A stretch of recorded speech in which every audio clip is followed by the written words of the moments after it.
bring that standpoint to us.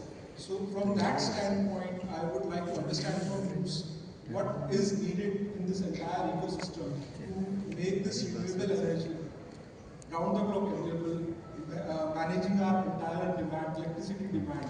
So from the developer standpoint, or from the entrepreneur standpoint, so what are the interventions, what are things you think is needed to enable this entire ecosystem so that we should be able to reach to our destination of 500 gigawatt by 2020 and subsequently ever increasing it beyond that? Thank you for having me in this panel. I'll begin with the prospects of hydrogen in our state. That will ultimately lead to the discussion on availability of green energy. Earlier today in the plenary session, we heard the government of Kerala is moving ahead with ambitious green hydrogen valley for the state. All parameters are in place for our state. We have water, we have consumers, we have producers, entrepreneurs are interested. There is a big challenge, however, that is the availability of green energy at affordable tariffs, which requires green hydrogen to be produced at less than 200 rupees a kilogram. So we, as you are aware, Kerala is largely a consumer state as far as electricity is also concerned. It is from the national pool and from other private power generators at a higher cost. So definitely green hydrogen also is not at an available price level even from the day-ahead markets or green energy day-ahead markets. So we need to really start thinking of producing this kind of bulk energy. This is one aspect of it, but that's a major challenge to be addressed. Water is also available, the consumers are also available. However, our national hydrogen mission calls for also explore the possibility of decentralized hydrogen plant installations.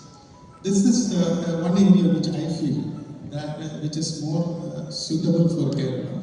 Kerala having very good shortage of land and large scale of renewable power plant establishment is very difficult. So decentralization is something which is right now not focused. It is only mentioning about the possibility of exploring that. But that can be addressed for the purpose of mobility application. That is a major point which I would like to highlight in this discussion.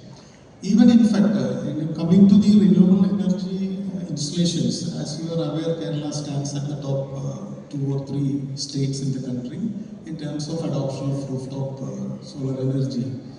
But we have much challenges on the grid level from the utility point of view also. We also, as an entrepreneur, as a developer, we also understand those issues. Recently, the state regulator has taken initiative, has conducted a very detailed discussion on this matter. They have published a paper also on that, a white paper, and the discussions are still going on. It addresses the challenges grid is facing because our grid penetration has crossed more than 10 to 11%. So grid is starting experiencing instability on that.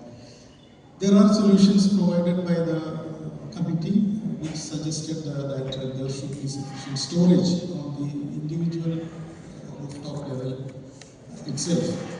And also that there are other initial steps suggested by them on the demand side. But we also, during the course of our discussion, we also suggested that it is also important that on the supply side also there has to be certain actions to be taken. Grid strengthening, for example, that is a very crucial aspect. The substations or the transformers or the feeders are not really capable of handling the large quantity of incoming RE power. This is one major aspect. I think this challenge is being faced by every utility. So strengthening the network and also providing mitigation measures on the supply side, like providing STATCOMs or providing specific transformers to meet the temperature rise, and also steps to address the power quality issues which are generating power. We cannot completely avoid that because world over the renewable energy sources are controlled by power control devices, by power electronics. We all know power electronics contributes to power pollution, and that will contribute to grid level instability. So some measures on the feeder level or the station level needs to be taken. So these all requires a very holistic view from the point of authorities as well as the distribution companies and the utilities. So this is all what the entrepreneurs are ready to play a proactive role by supporting them, providing the storage. We gladly accept that. It has got multiple benefits, not only the utility, it benefits the prosumers also.